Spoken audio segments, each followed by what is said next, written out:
I'm Sugar. And this is She. Welcome to ShugaShe. Keeping it sweet and Sassy. Okay. We worked on that for like a couple of days. We did work on that for a couple of days. Thank you so much for coming back to our channel. So today we're actually introducing one of the sessions that we wanted to do. Shoe talk. Shoe talk. Yeah, it's called Shoe Talk. Okay. And so what we're going to do is pick from the bowl. And I got this lovely bowl which has joy in it. I don't know if you can see the word, from my mother-in-law, and as a present, which is pretty cool. That's cool. Did she get it specifically for the shoe?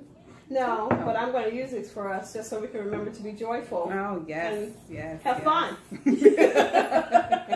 we won't be all nervous. So today we wrote some subject matter.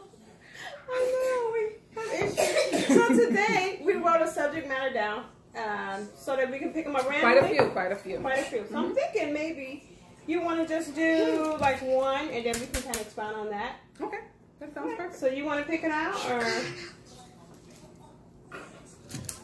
Okay. You gonna go over that? How's it gonna be random if you keep picking? It's random. It's random. Let's see. 2020 goes for our children. I like that one. That's right. Yeah. I thought that was a good one to put in there. So, what are your goals for your babies this year? What do you see that? For my eldest daughter, my big baby, my goals for her is for her to, I think, continue traveling, just come into her own. She's like in this space where she's getting ready to just jump into 30, so she's preparing for it, and I'm enjoying watching her do it. She's just such a boss chick. I love her so much. She just graduated, right? She did. Well, no, she graduated a couple of years ago, I think. It's been 2 years. She has a master's? She does. Okay. Yeah. Right. So I'm very proud of her, and she's just trying to figure out, you know, her next move, and it's kind of joyful watching her maneuver and think about it and consider it. Yeah. And for my younger two, for Clara Simone, I think my goal for Clara this year is to continue teaching her confidence and just continue giving her a good academic foundation, and seeing her collect more friends. Well, not friends, but just be a little more friendlier. Yeah. But she's so feisty. I mean, she's very like feisty. Her mom, she which is. is pretty she cool. is. Yeah. She is. Clara's what? She'll be 5. Become about 5. Yeah. She'll be 5 in a couple of weeks. So I'm really excited about her. She's such an awesome little girl. So it's joyful to watch her intellect grow and develop. And for Deuce, I'm just really excited about him becoming a big boy. Every day he's doing that. So. And Deuce just turned 3, so he just had a birthday. And Clara's birthday is actually coming up. Correct? Yep. She'll be 5. Yep, in a few weeks. Yeah. So what about you? What are your goals? Well, for Devontae, who's my 24-year-old, so ShugaShe and I actually have the same gap between our children. I think with mine and my 8-year-old, who is Symphony. She is so it's a 16-year gap. So what's the gap between your two? Mine's 22 years. 22 years. Yeah, I beat you out on that one. It's okay. But you know, in the different phases of my mothering, I've learned that each one of them I had to approach differently. Right? Yes. So I think with the 24-year-old, because I had him when I was like 20 or 21, the level of maturity was different than with the 8-year-old. Okay. So my goal for him is just to make sure that, like you said, they continue to be independent. He actually moved out last year. Cool. How did you feel about that? I actually didn't feel well about that. Okay. Because here's what I thought. I thought that once he graduated, that he was coming home. Okay. And then the day of graduation, when he said, no, I'm not coming home, I'm going to meet with my girlfriend, and then they had plans, I felt a little way about that, because I really was expecting my baby to be home. But he's not a baby, he's a man. I know, right? And so it like happens overnight. It does, but you want them to stay with you. You do, forever.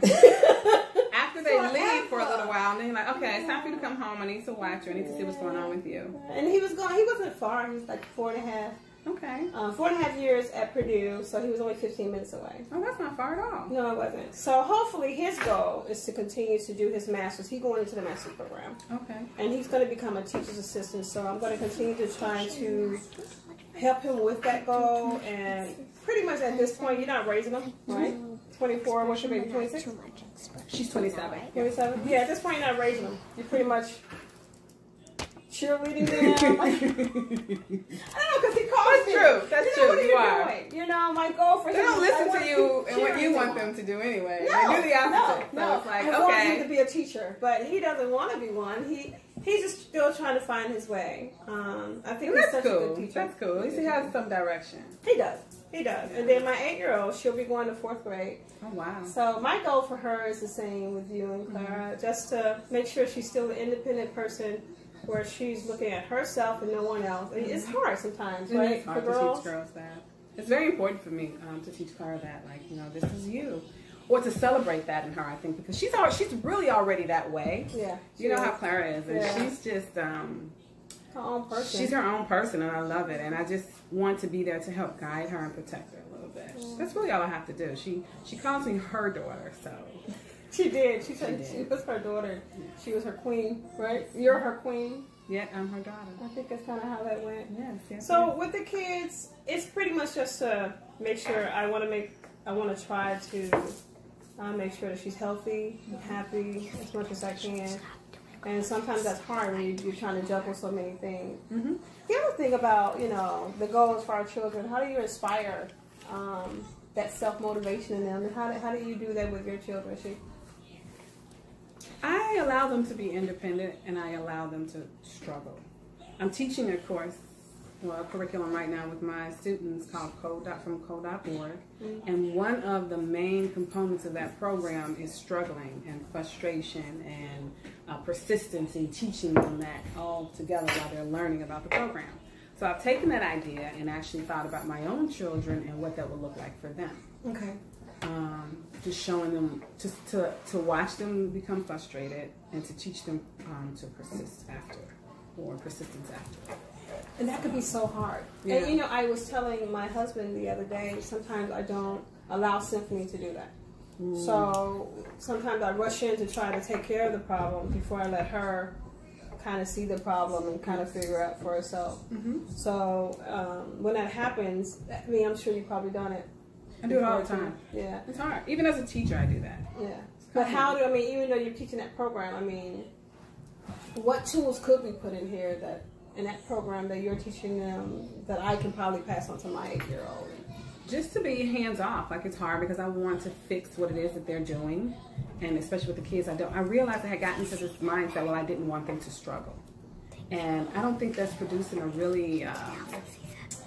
I don't think that's producing a self-sufficient child. Like, it's important for my children to be self-sufficient.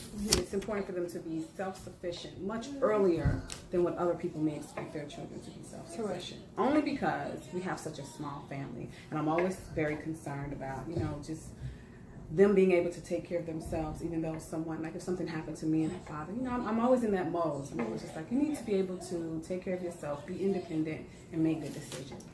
So I have to let them struggle. I have to let them get frustrated, and we talk about it. Like, you know, it's okay. I have to teach them how to control their frustration. Yeah.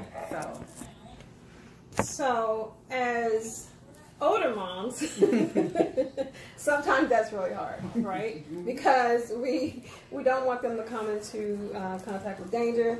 Okay. Right, and we don't, and when we see what has happened before, so it's like, oh, I got to stop this before it gets there. Yes, I felt like that for a long time. I did. Yeah, but I had to back up, especially with Symphony, because in my 20s, you know, I didn't think this way. I wasn't as mature. Exactly. So actually, my kids did run into those things. Like, I was like, oh, well, they'll learn. Right. But with her, it was like, I don't want. Let me take care of this for you. So let me take care of it.